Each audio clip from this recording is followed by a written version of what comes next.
What's up, my wizards? It's Dev from Mtg on the YouTube.com. Down there we like magic, you know by now. And today, so much Aether Revolt hype. It's about to be pre-release time, actually tomorrow, and that's pretty cool. So, figured we'd go over the best cards in the whole set. Seems like a good time to do that. Well, in this video, I got a lot to talk about. I'm going to go over not only the top 10 rares and mythics in the set, but I'm going to give a special nod to the uncommons and talk about the top 5 uncommons in the set as well. And since there's so much to talk about, I'm going to go ahead and launch into it. Let's talk about the uncommons. There's a lot of power at the uncommon level in this set, as has been noted by literally everyone that writes and talks about Magic. So let's talk about these uncommons for the millionth time. First, some honorable mentions, and there's like 4 of them because, again, so much power at the uncommon level. But I just want to sort of give a nod to all of these real quick. First of all, Consulate Dreadnought, which will enable a lot, it turns out, not only for improvised decks and vehicles decks. There's a mono red deck that also uses Siege modification, which I'll give a little nod to right here. Seems like a pretty good card. And Dreadnought looks pretty awesome in those. Reverse Engineer, I want to just say hi to as well. These improvised decks, which I just mentioned, are actually pretty great from what I've seen so far, messing around with a couple of things. In Reverse Engineer, it's really not too hard to pull off as early as turn 2 or 3 sometimes.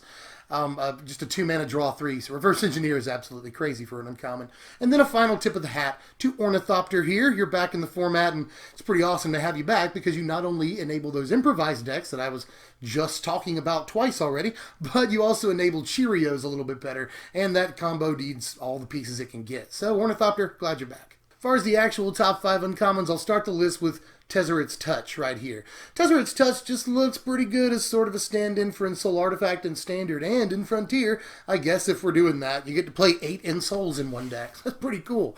I like that the extra black mana allows you to have the creature come back to your hand, or the artifact come back to your hand. That's pretty cool. It's got like interesting synergies with things like Cogworker's Puzzle-Knot and, what is it, Servo Schematics. That's cool too. And these blue-black improvised decks are actually playing the hell out of this card right now, and it's working out a lot for them, especially considering, again, Ornithopter in the format. Yet another thing that Ornithopter works with. So I like Tezzeret's Touch a lot. It's a little bit fragile, and it's an aura. Not a huge fan of those. So I'm going to put it at number 5 here, but there is some impact from this card. Number 4 is Winding Constrictor on my uncommons list right here. This enables some things, it turns out. A lot of people have been testing out the green-black counters deck and the Abzan counters deck because of a specific rare, which we'll get to a little bit later. But Winding Constrictor does enable some cool stuff on turns 3 and 4. So I'm going to put it right here on my list because I expect some things out of it, but time will tell whether those things are truly big or the deck is just a tier 2 thing. My number 3 is Narnum Renegade, and in a lot of sets, this would probably be the number 1 uncommon, and this thing has a case for being rare. Obviously, like in Modern, this could work in Zoo decks and stuff, and even in like green-black +1/+1 counters decks, not only in Modern, but obviously in Standard as well. This thing just looks like it could do a lot of stuff in a few different decks, not to mention like Green Stompy and stuff. So I just love cards like this. Just 1 mana for a 1/2 Death Touch is already a fine deal, but if you can get the counter on it as early as like turn 2 or 3 in Standard, then you've got a pretty good board going. So love the card. Hopefully it does big stuff. My number 2 is a card that may help define the format, so it's got to be on the uncommons list. And this and number 1, if I was incorporating uncommons onto the main list, they would almost certainly be on the main list. My number 2 is Felidar Guardian. Obviously, one half of the Saheeli combo that everyone is afraid of and testing against and trying to build right now and figuring out the best shell. So much is going on with the new Standard that we won't even be playing for a couple of weeks. That revolves around this card. How do we beat it? How do we best play it? And for that reason, it's got to get a mention here. Even if I don't necessarily like the combo, I think I have fears about its oppressiveness in Standard. All of that, same thing that a lot of players have fears about. But combo is obviously still a thing that will be huge in Standard, at least for a few weeks while we're trying to figure out how to beat it. And so Felidar Guardian's got to be on the list. And my number 1 uncommon in the set is maybe the number 1 card in the set. It's Fatal Push. We've heard it called the Black Bolt. I've heard it called the Black Path. So, like, when you're getting compared to cards like that, then you obviously are awesome. And I know that cards have been busts before at this level of hype, but not this. This is obviously a crazy piece that takes out nearly every important creature in the Modern format one way or the other, whether you get Revolt or not. Even if you don't have a Revolt, this is an incredibly strong card. Even in like Modern and Legacy, this is crazy.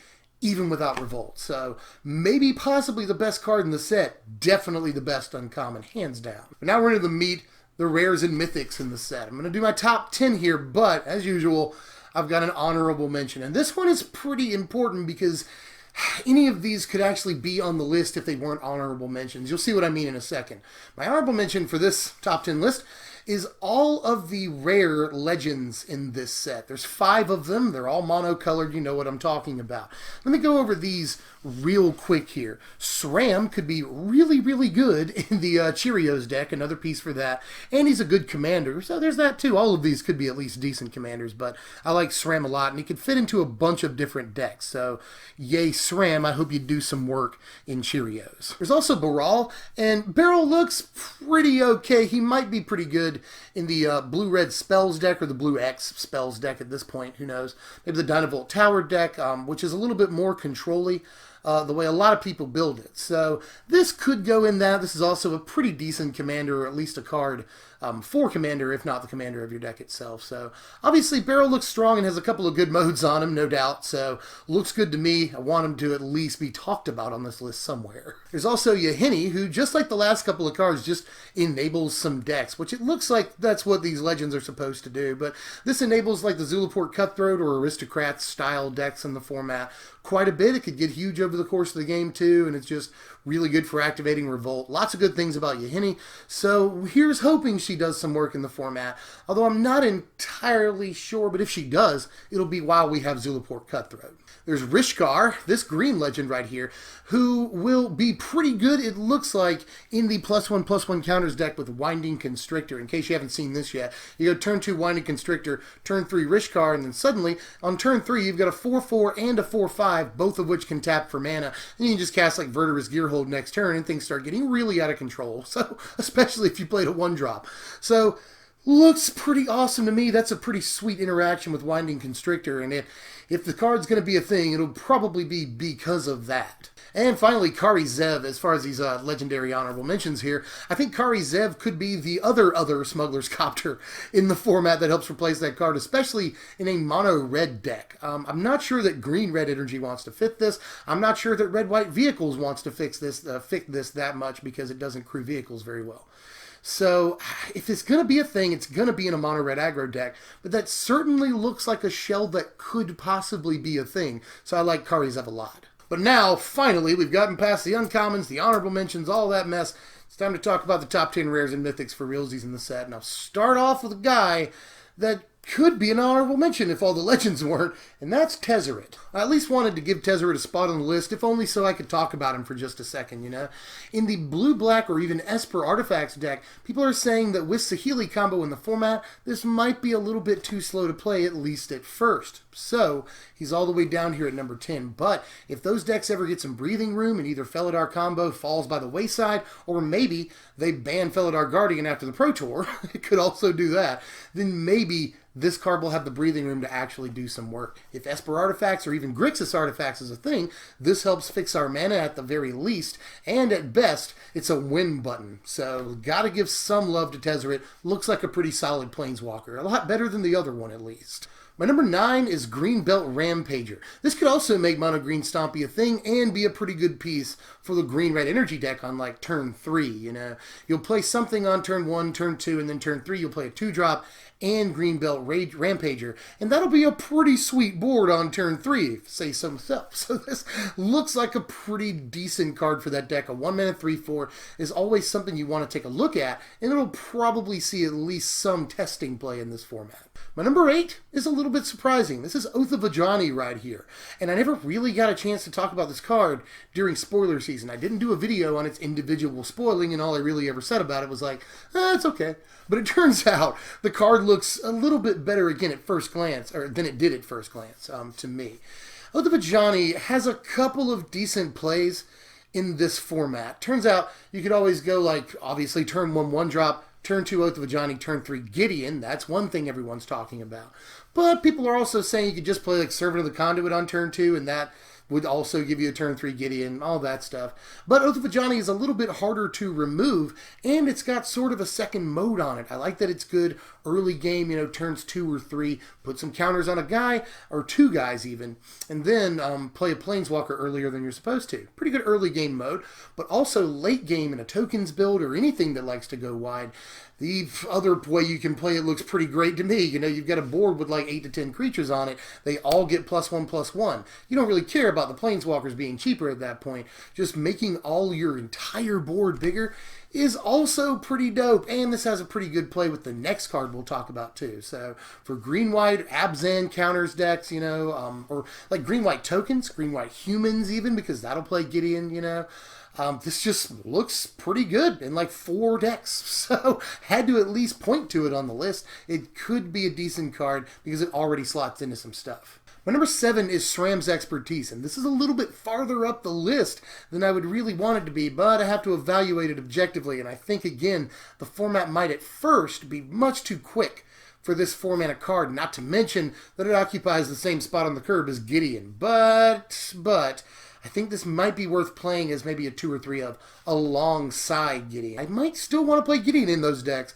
but I think that in certain tokens builds, this is a little bit more desirable, especially the improvised builds. And it's worth noting, by the way, like I was just talking about, you can play an Oath of Ajani off of this, and suddenly, like, let's say you go, turn 2 Servant of the Conduit, hopefully you played a 1-drop, but turn 2 Servant of the Conduit, turn 3, you play your SRAM's Expertise, and you play an Oath of Ajani off of it. Well, you get 3 2/2 servos, and now you got a 3/3 Servant of the Conduit. So that seems like a pretty good turn 3 play to me, and now you can play, I guess Nissa or something a turn early, the 5-mana Nissa. So that's all seems pretty decent to me. My number 6 is Hope of Girapur, which I haven't seen on a lot of people's top 10 lists necessarily so far.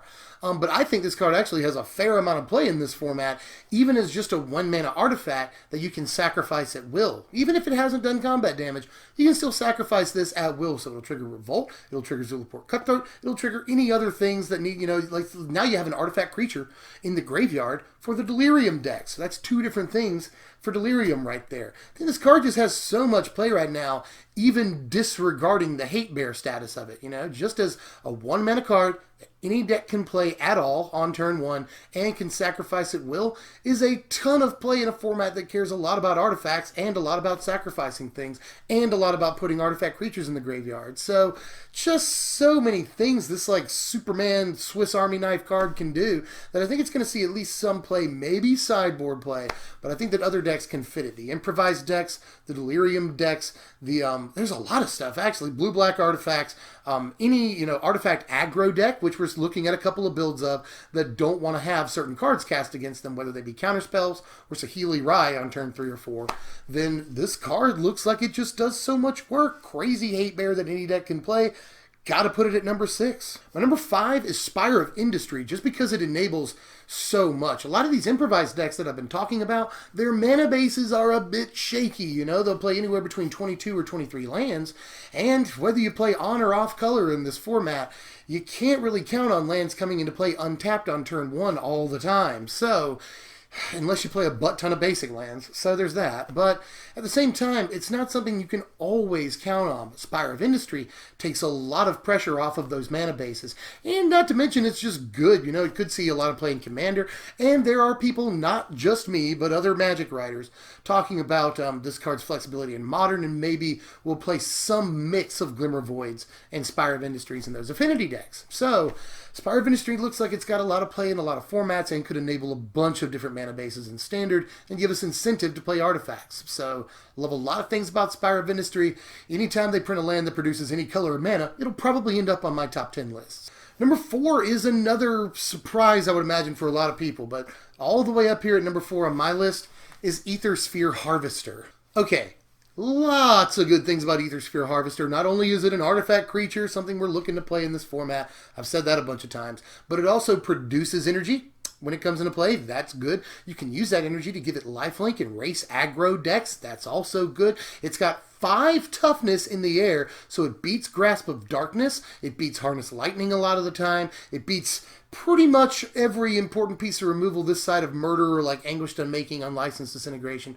Those things take it out, but it also beats like Fatal Push because it's got a 3 converted mana cost.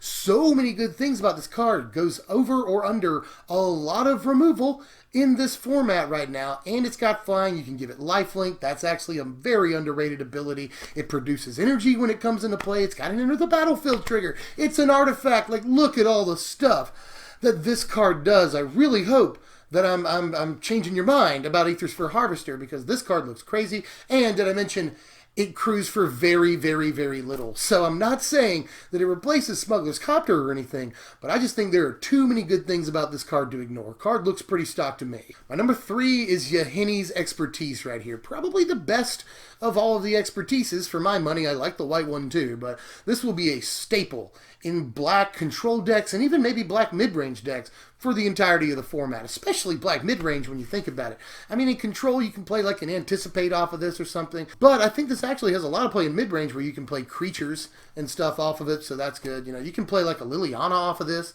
in any black deck, really. So that's pretty crazy. Just so many good things about Yahenni's Expertise. You can play removal off of it and kill a big creature that you couldn't kill with the -3/-3. Just crazy card that will at least be important in black sideboards, but I'm thinking it'll be important in black main decks, because a lot of decks are looking to go fast and go up under the Saheeli combo, at least from what I've seen so far in testing and on Reddit and stuff. Decks are trying to go very, very fast to go up under that combo, and Yahenni's Expertise is going to stop those decks cold in the control matchup. So really think this card has a lot of good things about it. My number 2 is seriously Disallow. I think this is easily one of the best cards in the entire set. And if I was incorporating uncommons and stuff like Fatal Push and maybe even Felidar Guardian would be ahead of this card on the list, but because I'm not incorporating uncommons, this card takes a pretty high seat up when we're just talking about Rares and Mythics. Not only is this the best 3-mana counterspell in the format right now, at least, who knows, you know, the blue-black zombies deck, which is actually has been doing some work here lately, and especially in testing, according to some people. Void Shatter is a better card against that. But against literally every other deck in the format, you know, Disallow is better. And now that Emrakul's gone, that makes Disallow a little bit better, because now the green-black Delirium decks can't use like Liliana to get their Emrakul back, cast it over and over, you know. You just Void Shatter the Emrakul, and it's gone forever, was the idea. But now you don't have to worry about Emrakul anymore. So this is just instantly better. And not to mention, on the Eldrazi Titans that are still in the format, this can counter their triggered ability. The good thing about this is that if things slip under it, or you don't have your Disallow yet when they're played, then this is still a counterspell for on-board abilities, things that have already resolved. And that is something that Blue does not get a whole lot of access to. So Disallow looks absolutely insane as not only a good hard counter, but something that can take care of things that you weren't able to hard counter before. So looks pretty good to me, obviously, and will be the premier counterspell in a format that looks like it may be in some ways trending towards control. I've already said that a lot of decks are trying to go up under this Saheeli Rai combo, but a lot of decks are also trying to out-counterspell or just out-control the Saheeli Rai deck and be ready for it on turns 3, 4, and 5, and then just outplay them from there and drop big threats like Torrential Gearhulk. In decks like that, then things like Disallow are just the key cards. So Disallow looks like easily one of the best cards in the set to me. But my number 1 card of the set, and you've probably called it, is Heart of Kiran, which has a lot of players, honestly, just kind of mad at how good it looks. But we don't have Smuggler's Copter in the format, so the Gruesome Twosome, the Bash Brothers, will not be a thing. Although, with Smuggler's Copter out of the format, this helps to replace it. And yeah, it is not Smuggler's Copter. You don't get the looting, which is really the best thing about Smuggler's Copter. You don't get that card selection. You don't get to blaze through your deck really fast. You don't get to find the options that you need for a given situation. And that really, really hurts this, not to mention that the crew cost is a little bit higher. But all of that said, you can still crew it for free, sort of, no mana, as long as you have Planeswalkers out. This will help Planeswalkers be more of a thing, and Planeswalkers already could be more of a thing, considering, again, Smuggler's Copter has exited the format and it's not there to pressure Planeswalkers. So, with that news, not only will this replace Smuggler's Copter, but it will be good in a format without Smuggler's Copter. So, a lot of good things about this card that have just cropped up in the last 4 or 5 days since the bannings, and the card was already looking unfairly good before then. So, I think this is a pretty easy pick for the #1 card in the set. Or at least the #1 rare or mythic in the set. I'll say it again, I think that if I was going to incorporate uncommons onto this list, the best card in the set would probably be an uncommon. Fatal Push. Totally serious. Fatal Push is very, very, very real. But that's all I've got for this one. Those are my top 5 uncommons and a bunch of honorable mentions, my top 10 rares and mythics and a bunch of honorable mentions. Talked about a butt ton of cards in this video, and I've still got more cards to talk about. If you enjoyed this, then you might really enjoy the top 10 sleepers video that I've got coming out right after this. I'm looking to put that out in the next day or two, either Friday morning or Saturday morning. And if you didn't see a card that you really like from the set on this list, then hold your horses, because it might end up on the top 10 sleepers list. Cards that are flying under the radar and people maybe aren't paying as much attention to as they really should at this point in the game. In any case, if I don't see you before then, enjoy your pre-release. That is of paramount importance. Hope you guys have a good time. This looks like one of the best sets for limited play in a really long time. Like at least since Cons, maybe since Innistrad. So hope you guys enjoy yourself. It looks like a great environment. If you enjoyed the video, like it. That helps me a lot. It also helps if you comment, which I really encourage you to do, because I want to know what your favorite cards from the set are, or how wrong or right I am on any of these picks. Hope to be talking to you down there, and also sub if you're new,